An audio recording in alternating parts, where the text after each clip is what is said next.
Yo. Welcome back to another video. It's your boy Corner Man. We about to get into it. Let me load it up on my phone. And it's already there. Now I got my iPad right here. I think my stuff was already charged. So I just gotta start it up.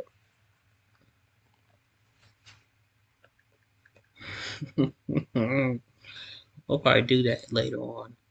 Alright, so I started up my iPad. It said how to make the Rock and Wrestling Empire. I do be onto that. But without further ado, let's get into it.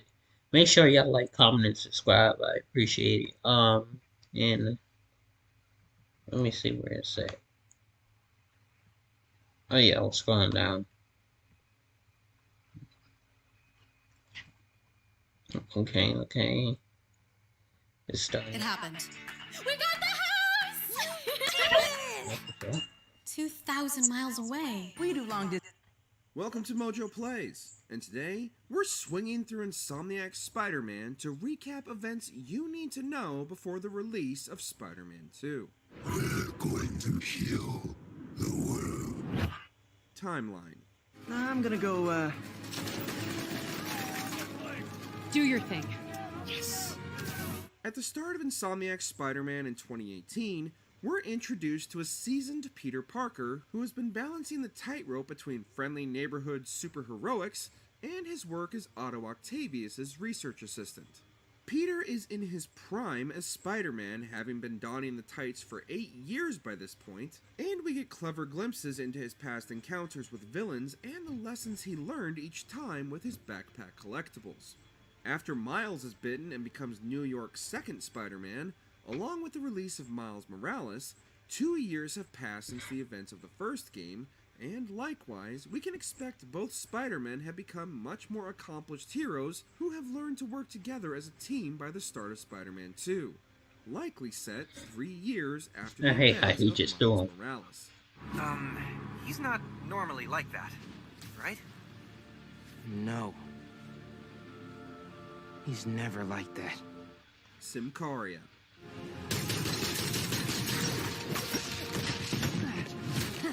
Aren't they like friends now? Or allies? Nice entrance. Solid 8 out of 10.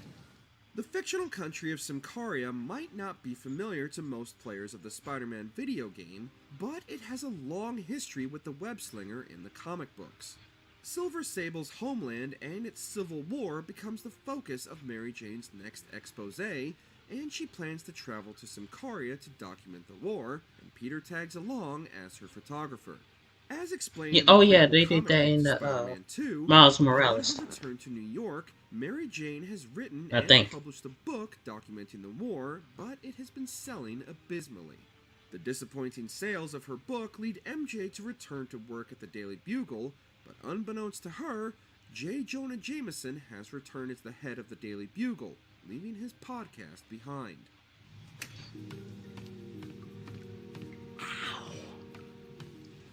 But, yeah. The loss of May. I can't take this. You can and you will. I'll pay you back. Soon.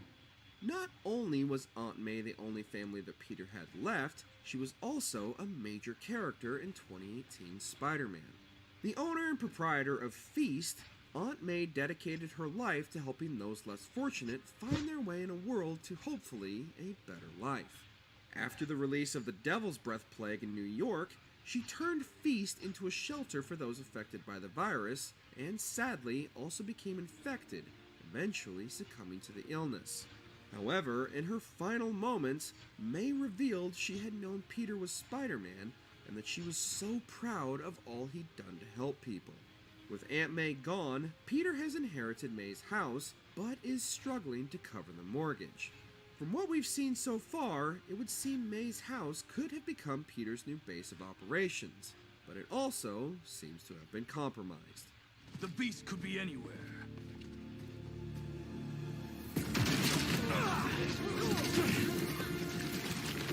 You have no idea. Mr. Negative. Finally. Sorry I'm late. It's kind of my thing. Initially presented as the main antagonist of the game, Mr. Negative also has quite a grudge against Norman Osborn, so his eventual teaming up with Octavius makes a lot of sense.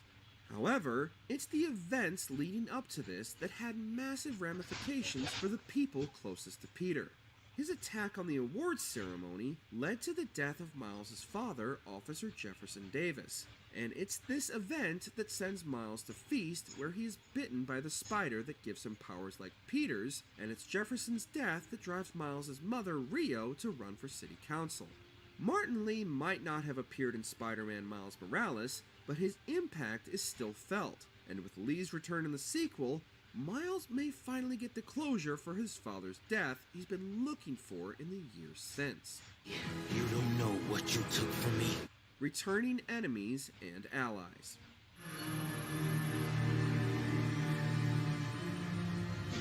Light the fires. It would seem that the pair of Spider-Men might not be the only prey Kraven is hunting in New York if his tablet of targets is to be believed.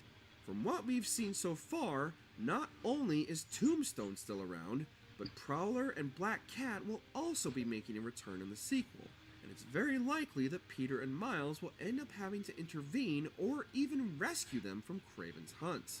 Taskmaster also seems to be returning, as well as the faces of the Sinister Six flash in quick succession as the camera pans over the raft. There's also undoubtedly any number of new and unexpected guests that will come crawling out of the woodwork during Kraven's hunts, just like we got our first look at Tarantula in the Spider-Man 2 prequel comic book. No. He's mine. You sure? He's got big teeth. So do I. Genki. Oh yeah, Genki. I will never get used to you doing that. Just like Peter has his confidants like Mary Jane assisting him behind the scenes, so too does Miles have his man behind the screen, his best friend, Genki Lee. Genki designed and set up the app for Miles to use to respond to people in need throughout the city, as well as using his hacking abilities to help Miles in his greatest times of need. Genki's role within the team seems to have greatly increased in the sequel, with him being able to use his drone to help Miles and Peter track the lizard while fending off Kraven's men. Hopefully we'll get a lot more Genki in the sequel than we did in Miles Morales, but just please, please, please, no unnecessary stealth sections with the techie. Whenever you say Spider-Man, you always mean the other one. You're Spider-Man. Yuri's Wrath. Nice. That's not regulation, Lieutenant. Sorry, Captain. Birthday present from the kid. Not every day you run off with the man, you know? I remember this. This time. Damn. Spidey's most trusted ally on the police force, Captain Yuri Watanabe, was indispensable to Spidey during the events of the 2018 game. But after losing most of her team as she attempted to take down Hammerhead, something in Yuri snapped, and she went rogue, looking for revenge. Yuri's wrath culminates in her attempting to kill Hammerhead before once again disappearing, taking her brand of vigilante justice to the many criminals of New York. Spidey can track her descent through audio recordings throughout the city before she contacts him directly, telling him she believes the justice system is flawed and she's going to bring balance to the world her way. Based on Kraven's hunt board, as well as a brief clip in the story trailer for Spider-Man 2, it would seem Yuri has fully embraced her new role and become the vigilante Wraith. Captain Yuri Watanabe was Great. forced I into still don't know administrative who that leave. is. Sources say she told the chief, "This won't stop me." Note: follow up on this later. Feels like this isn't the end of her story. All right, turn to chapter 4, where it says the NFL on CBS streams live on Paramount+. It doesn't say that anywhere in the book.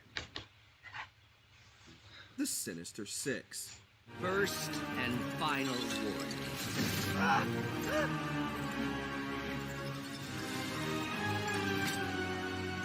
Stay out of our way. In his 8 years as Spider-Man, Peter has made no shortage of enemies, and many of them were so dangerous they ended up in the maximum security prison known as the Raft. However, throughout the events of the late game, they don't remain locked up for long, with Doc Ock releasing Spidey's most dangerous adversaries, the Rhino, Vulture, Electro, Scorpion, and Mr. Negative to keep him from interfering with Ock's bigger plans. By the end of the game, Spidey had recaptured all of the Rogues Gallery, but given the scope and scale of Spidey's sequel, there's very little chance. I like how in this new game you can see their health. I feel like when I was facing Dr. Octopus, I never knew what his health was. Also, given the numerous clues scattered around his penthouse, there's a good chance we might finally get Norman Osborn as the Green Goblin. What are these things? Prototype hand grenades? Growing pains. Okay, we got a problem. I don't know if we can Green Goblin. I feel like that's probably gonna come in. Hopefully not Spider-Man PS6. Maybe it's Spider-Man PS5. Took control of in 2018 was I don't know. seasoned pro. Spider-Man 3 PS5. Miles' solo That'd be adventure, nice. Spidey attempts to impart his wisdom on the fledgling Spider-Man. He knows a thing or two because he's seen a thing or two. However, I think this is gonna be the first time I'm playing this Spider-Man games on time. I think I played Spider-Man PS4 a year after it came out. Over the course of the game, and with the help of his friends and family, Miles learns how to be his own Spider-Man instead of following in Pete's shadow, and has not only saved New York from Rockstar, That hurt me, man. I cried when Finn died. Of Spider-Man. Does this job ever get easier? Some of it, yeah. Some things never get easier, though. Even though she was a bad person, she acted good. But we may be underestimating the potential danger. I said, get him out! Now! With Insomniac's brilliant build-up and payoff to the rise of Doc Ock, fans were immediately speculating who could possibly be the next big bad for Spidey to tackle in the sequel. Thankfully, they didn't have to wait long to find out, as both Stinger that don't look like Harry. Spider-Man, as well as look Miles more like Morales, Vulture, centered because he ain't got around no Harry hair. and a familiar symbiote attached to his body after Peter's best friend was suspiciously absent. Unless Harry don't really got hair, and it's all just a wig.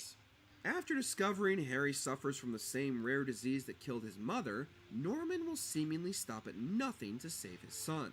It's currently unknown if the symbiote will still be an alien or if it's something that was created by Oscorp to save Harry's life. While Insomniac has confirmed that Venom will not be Eddie Brock, there's a lot of evidence that Venom could in fact be Harry.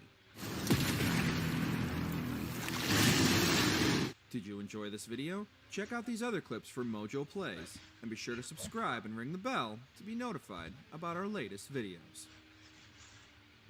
I wouldn't mind killing Harry to get the symbiote. He was hardly around during any of the games anyway. Thank y'all for watching.